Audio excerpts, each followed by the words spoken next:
ভারত সরকারের কৃষি মন্ত্রক ও দূরদর্শন শান্তিনিকেতন নিবেদিত কৃষি দর্শন অনুষ্ঠানে আপনাদের স্বাগত। আজ আমরা এসেছি বীরভূম জেলার সাঁইথিয়া ব্লকের অন্তর্গত নোয়াপাড়া গ্রামে। আমার সঙ্গে রয়েছেন এই গ্রামেরই বেশ কয়েকজন কৃষক বন্ধু। আমরা কথা বলবো তাদের সঙ্গে, কথা বলে জানবো তাদের সারা বছরের কৃষিকাজের কথা, কৃষি সংক্রান্ত অভিজ্ঞতার কথা, এবং যদি কোনো রকম কোনো কিছু জিজ্ঞাসা থেকে থাকে সেই জিজ্ঞাসাগুলিও আমরা আজ শুনে নেব, জেনে নেব। এবং সেই সমস্ত জিজ্ঞাসা সূত্র ধরে আমরা জেনে নেব কিছু কৃষি সুপরামর্শ আজকের অনুষ্ঠানে উপস্থিত কৃষি বিশেষজ্ঞের কাছ থেকে। কৃষি বিশেষজ্ঞ হিসেবে আজ আমাদের সঙ্গে উপস্থিত রয়েছেন ডক্টর জগন্নাথ অধিকারী, যিনি সহকৃষি অধিকর্তা, বিষয়বস্তু রামপুরহাট। আমরা প্রথমেই যাব কৃষক বন্ধুদের কথায়, জানবো তাদের কথা। নমস্কার, আপনার নাম? রুবই বেসরা। আচ্ছা, কি কি চাষ করেছেন? বেগুনি আর আলুর, টমেটো। আচ্ছা, তো মাঠে তো নানান রকম সবজি তার মানে আপনার রয়েছে। এই মুহূর্তে কি ধরনের সমস্যা দেখছেন? সমস্যা হয় এই বেগুনের গাছগুলো এই যে মরে যাচ্ছে, ডগে পোকা লাগছে, গোড়া আফুনে ঝিমিয়ে মরে যাচ্ছে, এইটাই সমস্যা। আচ্ছা, তো আপনি ইতিমধ্যে কিছু প্রয়োগ করেছেন? না, প্রয়োগ এমন কিছু করি নাই। তো আমরা শুনলাম সে কথা, এবার জানবো তার সমাধান কি হতে পারে। উনি যে সমস্যার কথাটা বললেন সেই সমস্যাটা হচ্ছে ঢলে পড়া রোগ। এই ঢলে পড়া রোগ দুটো কারণে হতে পারে। একটা হচ্ছে ব্যাকটেরিয়া ঘটিত কারণ, আর একটা হচ্ছে ছত্রাক ঘটিত কারণ। মূলত এই যে ঢলে পড়া রোগ, এই ঢলে পড়া রোগ হচ্ছে মাটির যে সমস্যা, মাটির অম্লতার যে সমস্যা, সেই অম্লতার সমস্যা থেকেই মূলত ঢলে পড়া রোগটা সৃষ্টি হয়ে থাকে।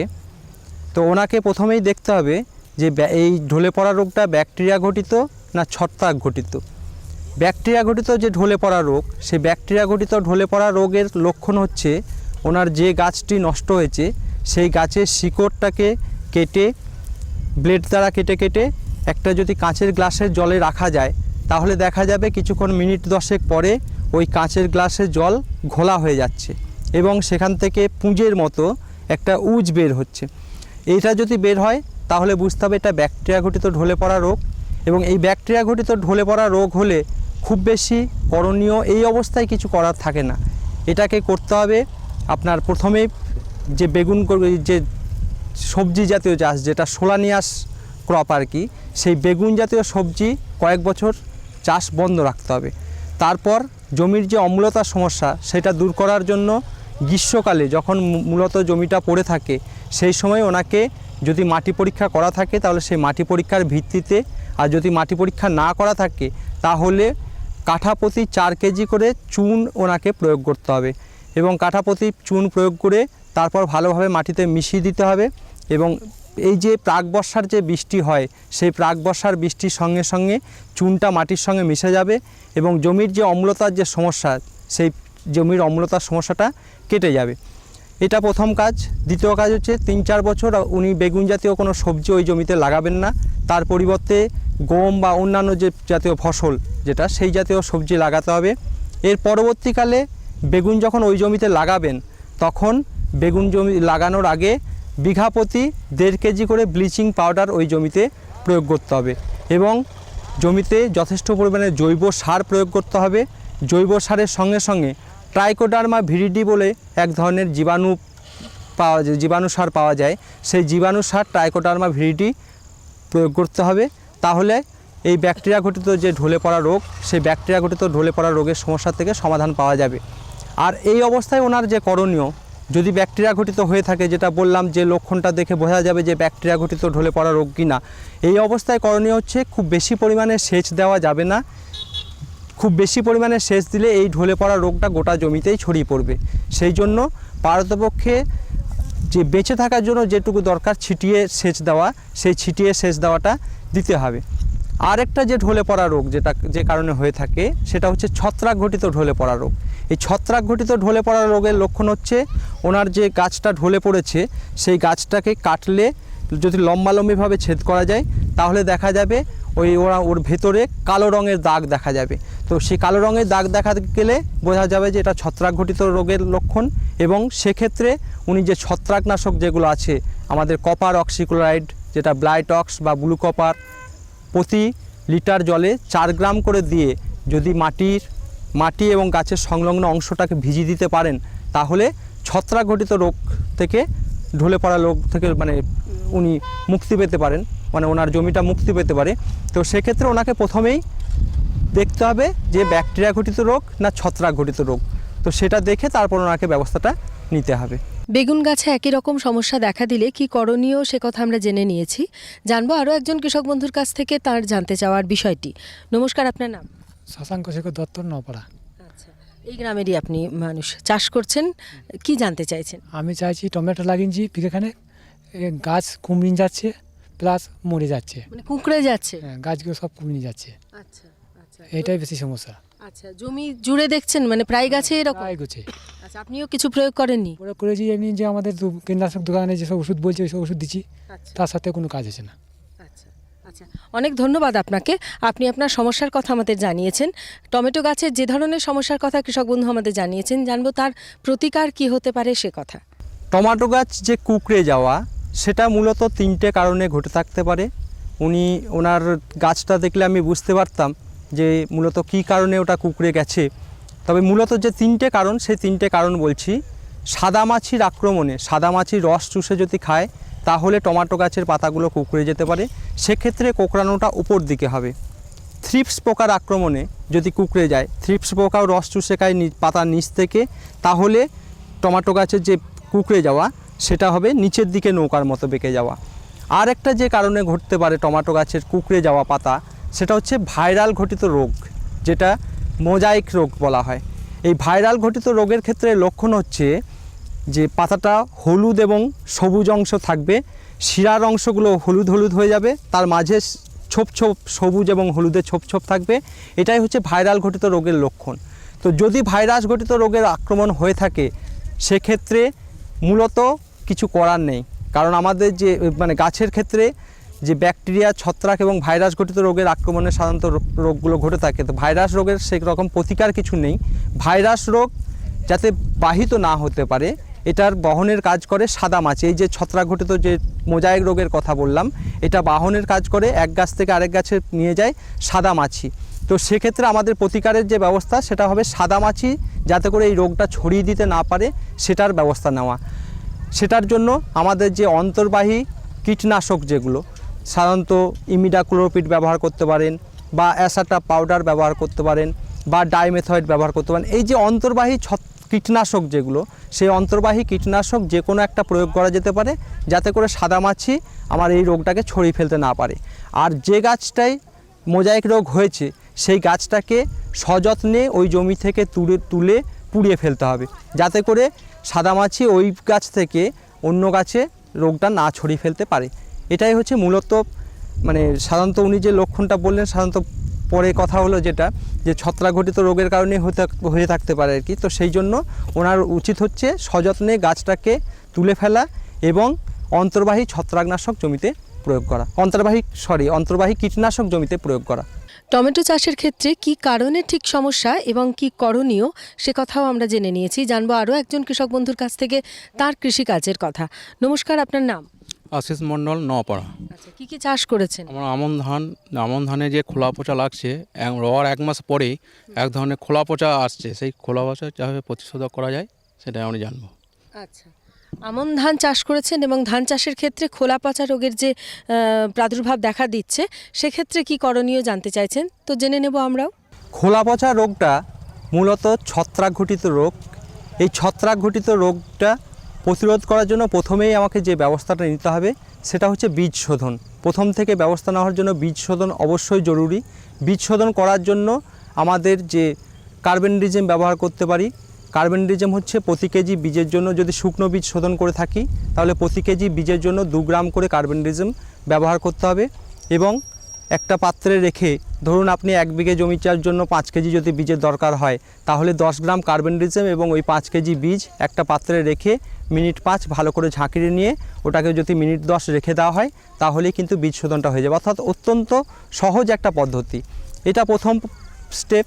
দ্বিতীয় স্টেপ হচ্ছে আমাদের এই যে খোলা পচার জীবাণু যেটা, সেই খোলা পচার জীবাণু যদি আগের বছর খোলা পচার আক্রমণ হয়ে থাকে তাহলে সেই জীবাণুটা আমার মাঠের মধ্যেই রয়ে যাচ্ছে। পরবর্তী বছরে কিন্তু যখন ঠিক সময় আসছে সেই খোলা পচার জীবাণুটা পরবর্তী বছরে সংক্রমণটা ঘটছে।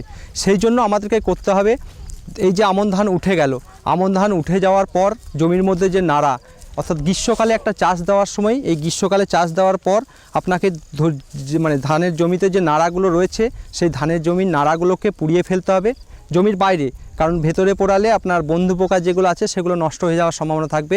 ওগুলোকে সংগ্রহ করে জমির বাইরে পোড়াতে হবে এবং জমির যে চারিদিকে যে আগাছা সেই আগাছাগুলোকেও আমার পুড়িয়ে ফেলতে হবে। দ্বিতীয়ত হচ্ছে আমাদের জাতির একটা প্রবণতা আছে, আমাদের সাধারণত যে স্বর্ণ ধান যে চাষ করা হচ্ছে MTU 7029, এই 7029 জাতটা হচ্ছে আমার খোলা পচা প্রবণ জাত একটা।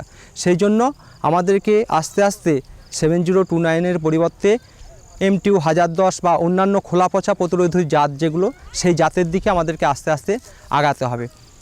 চতুর্থত হচ্ছে আমাদের খোলা পচা জমিতে যদি আক্রমণ হয়ে থাকে তাহলে সেই অবস্থায় চাপান অর্থাৎ ইউরিয়া চাপান না দিয়ে আমাকে বিঘা প্রতি 5 কেজি করে পটাশ দিতে হবে এবং বিঘা প্রতি 5 কেজি করে পটাশ দিয়ে জমিটাকে ভালো করে ঘেঁটে দিতে হবে। জমির জল পারতপক্ষে কমিয়ে দিতে হবে।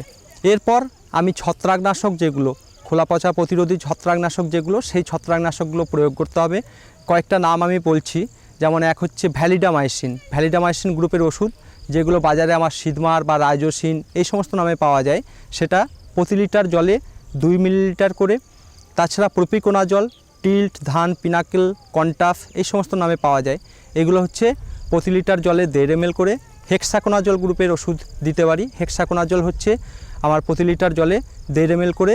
এই যে ছত্রাকনাশকগুলো যেগুলো বললাম, সেই ছত্রাকনাশকগুলো যদি প্রয়োগ করা হয় তাহলে খোলা পচা থেকে আক্রমণ থেকে প্রতিরোধ করা যাবে।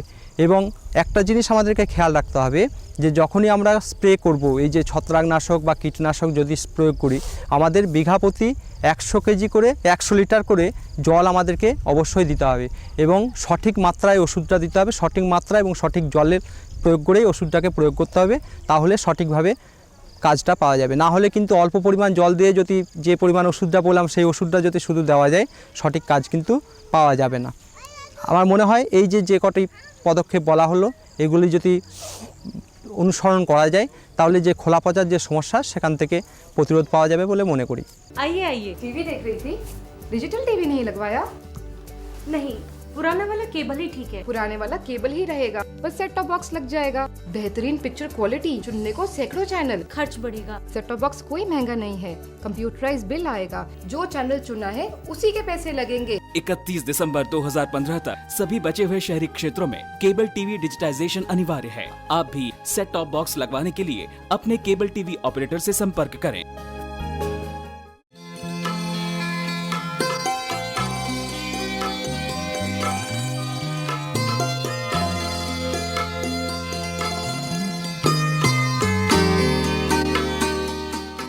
আমরা দাঁড়িয়ে আছি সাঁইথিয়া ব্লকের নোয়াপাড়া গ্রামে। আমার সঙ্গে রয়েছেন আরও কৃষক বন্ধু, কথা বলবো তাদের সঙ্গে। নমস্কার, আপনার নাম? শিশিদা সাহা। আচ্ছা, কি চাষ করেছেন? চাষ অনেক কিছু আছে, তার মধ্যে আলুর গাছের জন্য বলছি। আলু গাছ লাগানোর পরে এই একটা পাতান তারপর গাছ ঝিমিয়ে বা মরে যাচ্ছে, তাহলে তার কী করা যায়? আচ্ছা, এই বছরেই কি সেটা লক্ষ্য করছেন? না, এবছর নয়, আগের বছর হয়েছিল। এক বছর এখন ছোটো ছোটো গাছ বেরিয়েছে, আবার বেরিতে কম হয়েছে। আচ্ছা আচ্ছা, এই বছরে এই মুহূর্তে কিরকম দেখছেন আলুর অবস্থা কিরকম মনে হয়? আর কি বেরিতে দেরি, বেরোতে দেরি হচ্ছে। তবে গত বছরের অভিজ্ঞতা থেকে বলছেন বন্ধু যে আলু গাছ অনেক সময় বেরোনোর পর ঝিমিয়ে যাচ্ছে, তো সেক্ষেত্রে কি করণীয় বা কেনই বা এরকম হয় সেটাও জানা খুব জরুরি, জানবো আমরা। ওনার সঙ্গে কথা বলে যেটুকু বুঝলাম তাতে হচ্ছে উনি নাভি ধসার কথা বলতে চাইলেন। সাধারণত নাভি ধসার লক্ষণটা হচ্ছে আমাদের এই যে কুয়াশাচ্ছন্ন যে আবহাওয়া, সেই কুয়াশাচ্ছন্ন আবহাওয়াতে এবং রাতের তাপমাত্রা যদি 10 ডিগ্রি সেন্টিগ্রেডের নিচে নেমে যায় তাহলে আমাদেরকে এই নাভি ধসার আক্রমণের সম্মুখীন হতে হয়। তো নাভি ধসার ক্ষেত্রে প্রথমেই আমাকে যে ব্যবস্থাটা নিতে হবে সেটা হচ্ছে বীজ থেকে, এটা মূলত হচ্ছে বীজবাহিত রোগ। সেই জন্য বীজ যখন সংগ্রহ করব, বীজটাকে সঠিক জায়গা থেকে সংগ্রহ করতে হবে এবং বীজ যদি কেটে লাগাই আমি, সেই কেটে লাগানোর সময় আমাকে খেয়াল রাখতে হবে যাতে করে ওখান থেকে সংক্রমণটা না হয়। সেই জন্য আমাদের যে পটাশিয়াম পারম্যাঙ্গানেট যে ওষুধের দোকানে যেটা পাওয়া যায়, সেই পটাশিয়াম পারম্যাঙ্গানেটের 1% দ্রবণ, অর্থাৎ 1 লিটার জলে আমি 10 গ্রাম পটাশিয়াম পারম্যাঙ্গানেটের একটা দ্রবণ তৈরি করে কাটার সময় সেটাকে পাশে রেখে দেব। কাটতে কাটতে যখনই আলুর ভেতরে কোনো পচা বা গোল মতো রিংয়ের মতো যদি দেখা যায়, তাহলে ওই যার দ্বারা আলুটা কাটছি সেটাকে পটাশিয়াম পারম্যাঙ্গানেটের দ্রবণে ভালো করে ডুবিয়ে নিয়ে সংক্রমণটা প্রতিরোধ করব। প্রথম স্টেপ এটা। দ্বিতীয় স্টেপ হচ্ছে আলুর বীজ শোধন, এটা অত্যন্ত গুরুত্বপূর্ণ জিনিস, কারণ বীজবাহিত রোগের ক্ষেত্রে বীজ শোধন হচ্ছে একটা অত্যন্ত গুরুত্বপূর্ণ জিনিস। সেই জন্য বীজ শোধনটাকে অবশ্যই করা দরকার। বীজ শোধন করার জন্য আলুর ক্ষেত্রে সাধারণত আমরা ইন্দোফিল M45 ব্যবহার করতে পারি বা মেটালাক্সিল ব্যবহার করতে পারি। যদি ইন্দোফিল M45 ব্যবহার করি, এর মাত্রাটা হচ্ছে প্রতি লিটার জলে 2.5 গ্রাম করে। 1 কুইন্টাল বীজ শোধনের জন্য 40 লিটার জল এবং তার মধ্যে 100 গ্রাম আমি ইন্দোফিল M45 দিয়ে একটা পাত্রে রেখে তার মধ্যে 15 মিনিট ওই আলুটাকে ভিজিয়ে নেব। তারপর ছায়াতে শুকিয়ে আমি আলুটাকে বপন করব। এটা হচ্ছে দ্বিতীয় নাম্বার স্টেপ। তৃতীয় নাম্বার স্টেপ হচ্ছে এই যে আমাদের কুয়াশাচ্ছন্ন আবহাওয়া যখন দেখা দিচ্ছে এবং রাতের তাপমাত্রা 10 ডিগ্রি সেন্টিগ্রেড অর্থাৎ তাপমাত্রাটা যখন নেমে যাচ্ছে, সেই অবস্থায় আমাকে প্রতিষেধক হিসাবে আমাকে স্প্রে করতেই হবে, ছত্রাকনাশক স্প্রে করতে হবে। তবে এই ক্ষেত্রে একটা জিনিস খেয়াল রাখতে হবে, একই ছত্রাকনাশক কিন্তু বারবার প্রয়োগ করলে হবে না। কয়েকটা ছত্রাকনাশক পরপর স্টেপ ওয়াইজ ব্যবহার করতে হবে। যেভাবে যে স্টেপ ওয়াইজ আমি বলছি সেই পদক্ষেপ অনুসারেই ব্যবহার করতে হবে। প্রথমেই আপনাকে ব্যবহার করতে হবে ইন্দোফিল M45, যেটা হচ্ছে ইন্দোফিল M45 না বলে আমি ম্যাঙ্কোজেব বলাটাই ভালো। ম্যাঙ্কোজেব হচ্ছে প্রতি লিটার জলে 2.5 গ্রাম করে দিয়ে স্প্রে করতে হবে এবং আগেই বলেছি যে বিঘা প্রতি 100 লিটার জল আমাকে ব্যবহার করতে হবে। দ্বিতীয় নাম্বার হচ্ছে কপার অক্সিক্লোরাইড, যেটা প্রতি লিটার জলে 4 গ্রাম করে দিয়ে আমাকে প্রয়োগ করতে হবে। তৃতীয় হচ্ছে মেটালাক্সিল প্লাস ম্যাঙ্কোজেব, ম্যাটকো, রিডোমিল এই সমস্ত নামে বাজারে পাওয়া যায়। এটার মাত্রা হচ্ছে প্রতি লিটার জলে 2.5 গ্রাম করে। এবং চতুর্থ হচ্ছে সাইমক্সানিল প্লাস ম্যাঙ্কোজেব, কার্জেট M8 বা আরও নামে পাওয়া যায়। এছাড়া প্রোপিনেভ দেওয়া যেতে পারে, প্রোপিনেভ প্রতি লিটার জলে 3 গ্রাম করে। এই যে ছত্রাকনাশকগুলো পরপর বললাম, এই ছত্রাকনাশকগুলো পরপর 10 দিন অন্তর ব্যবহার করতে হবে এই কুয়াশাচ্ছন্ন আবহাওয়ার সময়ে। এবং এই সময় কোনো অনুখাদ্য প্রয়োগ করা যাবে না। অনুখাদ্য প্রয়োগ করলে কিন্তু এই যে আমার যে মানে নাভি ধসা, যেটা সেই নাভি ধসার আক্রমণটা বেড়ে যাবে। এবং একটা জিনিস বারবার খেয়াল রাখতে হবে, এই সময় কার্বেন্ডিজম জাতীয় কোনো ওষুধ কিন্তু ব্যবহার করা যাবে না। এবং ভেলি ডুবিয়ে, মোটামুটি ভেলির 2/3 অংশের বেশি যেন না ডুবে সেদিকে খেয়াল রাখতে হবে। আর যখনই রোগ দেখা যাবে সেই অবস্থায় কোনো চাপান সার অবশ্যই, ইউরিয়া চাপান, বিশেষ করে ইউরিয়া চাপান যেন অবশ্যই প্রয়োগ না করা হয়। এই কতগুলো পদক্ষেপ যদি নেওয়া হয় প্রথম থেকে, আমার মনে হয় ছত্রাকঘটিত যে এই নাভি ধসা রোগ, সেই নাভি ধসা রোগটা সেইভাবে ব্যাপক ক্ষতি করতে পারবে না। আলু চাষ অনেকেই করেছেন। আমাদের বিশ্বাস যে এই যে আলু নিয়ে যে সমস্যার কথা কৃষক বন্ধু জানালেন, তার সূত্র ধরে যা জানলাম তা নিশ্চয়ই আপনাদের ক্ষেত্রে আগাম সতর্কতাই সাহায্য করবে। জানবো আরও একজন কৃষক বন্ধুর কাছ থেকে তার জানতে চাওয়ার বিষয়টি। আপনার নাম? বিজয় দাস। আচ্ছা, কি জানতে চাইছেন? সমস্যাটা হচ্ছে বীজতলাতে বীজগুলো মানে ব্রাউন কালার হয়ে যাচ্ছে আর পাতাগুলো কুকড়ে যাচ্ছে। কোন চাষের ক্ষেত্রে? মানে এই গ্রীষ্মের চাষে। আচ্ছা, যে কোনো চাষের ক্ষেত্রেই এটা লক্ষ্য করছেন? হ্যাঁ, এটা। আচ্ছা, কি ধানের কথা বলছেন? হ্যাঁ, ধানের। আচ্ছা, তো আরেকবার সমস্যাটা যদি বলেন। সমস্যাটা হচ্ছে ধান যেটা ফেলেছি বীজতলাতে, সেটা পাতাগুলো বাদামি কালার হয়ে যাচ্ছে 1 নম্বর, আর 2 নম্বরটা হচ্ছে পাতাগুলো কুকড়ে যাচ্ছে একটু করে। আচ্ছা, এটাই হচ্ছে সমস্যা, আর কিছু নেই। তো সমস্যার কথা আমরা শুনলাম, ধান চাষের ক্ষেত্রে যে সমস্যার কথা বললেন, আমরা জানবো তার সমাধানের পথ। বোরো ধানের বীজতলা সাধারণত ডিসেম্বর মাসে করা হয়ে থাকে। এই সময় ঠান্ডাটা অত্যধিকভাবে পড়ে। তো এই যে অত্যধিক ঠান্ডা, সেই অত্যধিক ঠান্ডায় শিকড় ঠিকঠাক তার কাজগুলো করতে পারে না। আমার গাছের খাবার কিন্তু গ্রহণ হয় শিকড়ের মাধ্যমে। তো শিকড় যেহেতু ঠিকঠাক কাজ করতে পারে না, সেই জন্য গাছের খাবার সব অংশে পৌঁছায় না। সাধারণত সেই কারণেই আমার এই গাছগুলো লাল হয়। তো এটার জন্য কতগুলো যদি পদক্ষেপ নেওয়া যায়, তাহলে এই যে লাল হয়ে যাওয়ার যে সমস্যা, সেই সমস্যাটা থেকে মুক্ত হওয়া যাবে। যেমন প্রথম হচ্ছে রাতের বেলায় জল ভরে যদি ভোরবেলায় সেটাকে কেটে দেওয়া যায়, 1 নাম্বার সেটা। 2 নাম্বার হচ্ছে ভোরবেলায় দুদিকে দড়ি ধরে যদি শিশিরটাকে ঝরিয়ে ফেলা যায়, সেটা করা যেতে পারে। 3 নাম্বার হচ্ছে কালো ছাই, যদি কালো ছাই ব্যবহার করা যায়। আমরা জানি যে কালো রং কোনো রঙকেই, মানে এই যে আলো, যেটা আলো কোনো আলোকেই প্রতিফলিত করে না। আলো হচ্ছে সাদা 7টি বর্ণের সমষ্টি, বেগুনি, নীল, আসমানি, হলুদ, সবুজ, কমলা, লাল। এই যে 7টি বর্ণের সমষ্টি হচ্ছে আলো। তো কালো রং আমরা কালো দেখে এই কারণেই যে কোনো রংটাকে সে প্রতিফলিত করে দেয় না, অর্থাৎ পুরো আলোটাকে সে শোষণ করে নেয়। এই পুরো আলো শোষণ করার ফলে আমাদের মাটির যে তাপমাত্রা, সেই মাটির তাপমাত্রা বাড়াতে সাহায্য করা হচ্ছে এই কালো ছাই। সেই জন্য কালো ছাই ব্যবহার করা যেতে পারে। এর দ্বারা মাটির তাপমাত্রাটা অনেকটা বাড়বে এবং এই যে সমস্যা লাল হয়ে যাওয়ার যে সমস্যা, সেই সমস্যার থেকে মুক্ত হওয়া যাবে। এরপরে আমি যদি কৃত্রিমভাবে খাবার সাপ্লাই করতে পারি তাহলেও কিন্তু এই সমস্যাটা থেকে মুক্ত হওয়া যাবে। এবং তার জন্য আমাদের যে চিলেটেড জিঙ্ক যেগুলো চেলামিন, ধানুমিন, অনুমিন এই সমস্ত নামে বাজারে পাওয়া যায়, এটা প্রতি লিটার জলে 1/2 গ্রাম করে দিয়ে যদি প্রয়োগ করি তাহলেও হবে। এবং চিলেটেড জিঙ্কের পরিবর্তে আমি জিঙ্ক সালফেটও ব্যবহার করতে পারি। তবে একটা জিনিস খেয়াল রাখতে হবে, জিঙ্ক সালফেট ব্যবহার করলে 5 গ্রাম প্রতি লিটার জলে 5 গ্রাম জিঙ্ক সালফেটের সঙ্গে 2.5 গ্রাম কলি চুন ব্যবহার করতে হবে, না হলে কিন্তু পাতাগুলো পুড়ে যাবে। তো সেক্ষেত্রে চিলেটেড জিঙ্কও দিতে পারি বা জিঙ্ক সালফেটও দিতে পারি, এটা করা যেতে পারে। এরপরেও যদি দেখা যায় লালটা মরছে না, সেক্ষেত্রে আমাদের কার্বেন্ডিজম প্লাস ম্যাঙ্কোজেবের মিশ্রণ, যেগুলো স্যাপ, কম্পেনিয়ন এই সমস্ত নামে বাজারে পাওয়া যায়, 8% ম্যাঙ্কোজেব এবং 8% কার্বেন্ডিজম এবং 64% ম্যাঙ্কোজেবের মিশ্রণ আমরা প্রতি লিটার জলে 1 গ্রাম করে দিয়ে আমরা ব্যবহার করতে পারি। তাহলে এই যে বোরো ধানের যে লাল হয়ে যাওয়ার সমস্যা বীজতলা, সেই সমস্যা থেকে মুক্ত হওয়া যাবে। কথা বলবো আরও একজন কৃষক বন্ধুর সঙ্গে, জেনে নেব তার কৃষিকাজের কথা। আপনার নাম? আমার চন্দ্রধর মণ্ডল। কি চাষ করেছেন? আমরা চাষ করছি আলু, এদিকে বোরো ধানের বীজ ফেলেছি, সর্ষে চাষ করছি, মসুর কলা চাষ করছি। এখন বর্তমানে আমরা গম চাষ করব। তাই গম চাষটা আমাদের জমিতে বাতো নেই, মানে রস নেই, শুকনো অবস্থায় ফেলবো। তা সেই শুকনো অবস্থায় ফেলার জন্যে আমরা কিভাবে বীজটা শোধন করব এবং তার জন্য কীভাবে হার্বিসাইড ব্যবহার করব, সেই ব্যাপারে একটু জানতে পারলে আমার ভালো হয়। অসংখ্য ধন্যবাদ আপনাকে। গম চাষ করবেন এবং সেক্ষেত্রে আগাম যে ব্যবস্থাপনাগুলো নেওয়া উচিত এবং কিভাবে ঠিক শুরু করবেন চাষটা, সেটাই জানতে চেয়েছেন কৃষক বন্ধু, জানবো আমরাও।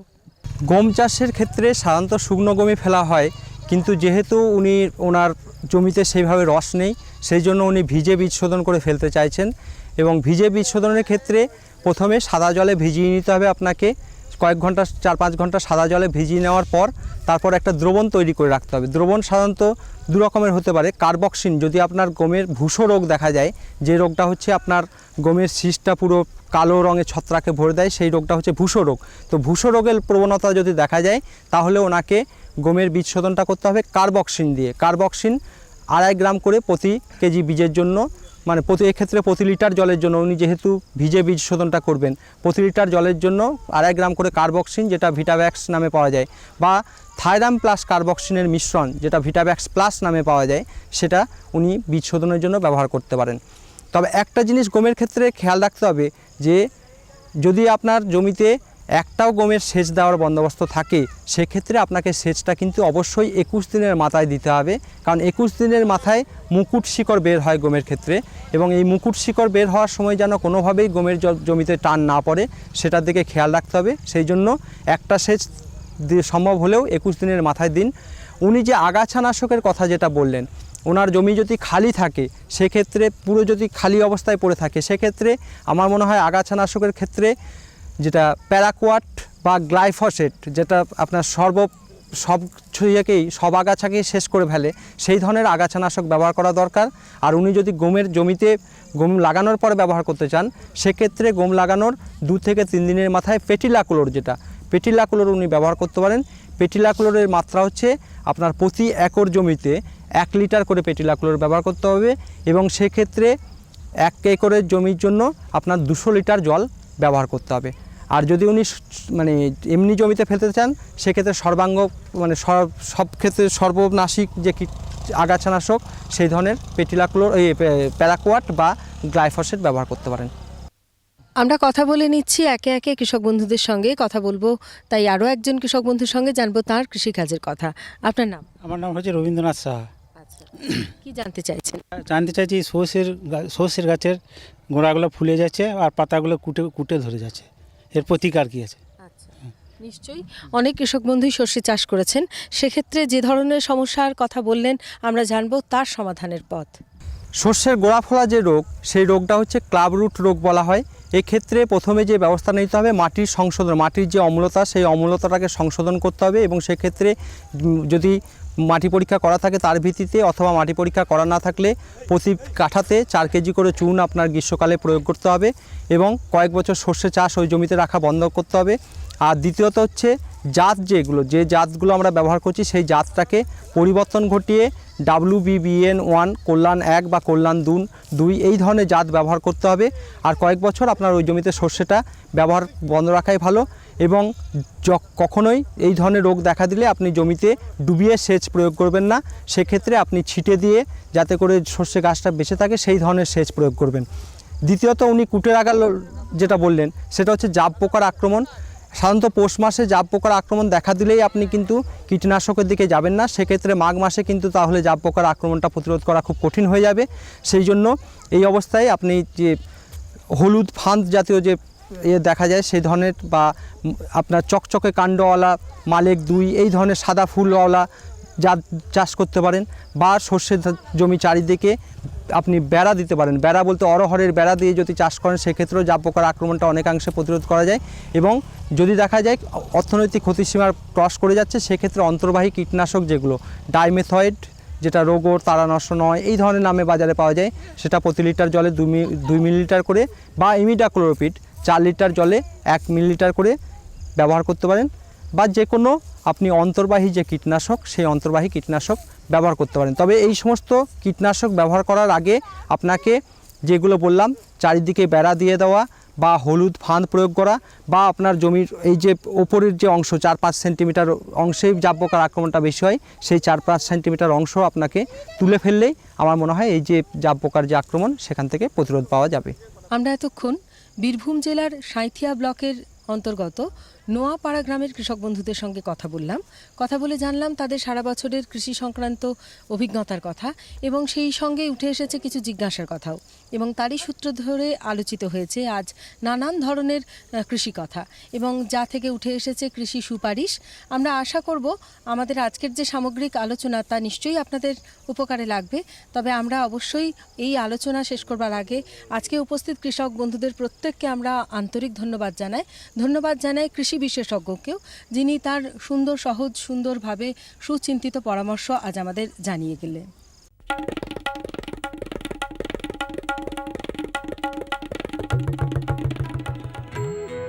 ও মা, আমি স্কুলে পড়তে যাচ্ছি। হ্যাঁ, স্কুল? বিয়ের সময় তুমি না বলেছিলে তুমি লেখাপড়া জানো? আরে মা, ফার্ম স্কুলে যাচ্ছি চাষের বিষয়ে নতুন নতুন কথা শিখতে। আপনিও চলুন। ফার্ম স্কুল, যেখানে জমিতে ফসল বৃদ্ধির প্রত্যেকটি কথা চাষিদের শেখানো হয়, যেমন মাটির হিসেবে সঠিক সার, ভালো বীজ আর প্রয়োজন অনুযায়ী কীটনাশক। কেননা কম খরচে বেশি লাভ।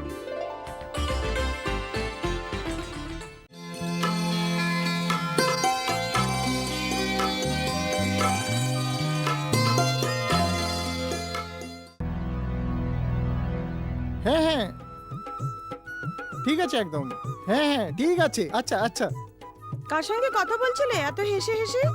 আরে বাবা, কিষান কল সেন্টার, বিশেষজ্ঞের সাথে চাষের ব্যাপারেই কথা বলছিলাম। সকালেও দুপুরেও? আরে বাবা, কিষান কল সেন্টার তো সকাল 6টা থেকে রাত 10টা অবধি খোলা। রোববারেও? হ্যাঁ গো, বছরে 365 দিন। এত ফোনের বিল কে দেবে? আরে বাবা, কিষান কল সেন্টারের পরিষেবা সম্পূর্ণ বিনামূল্যে। কিন্তু তুমি এগুলো জিজ্ঞেস করছো কেন?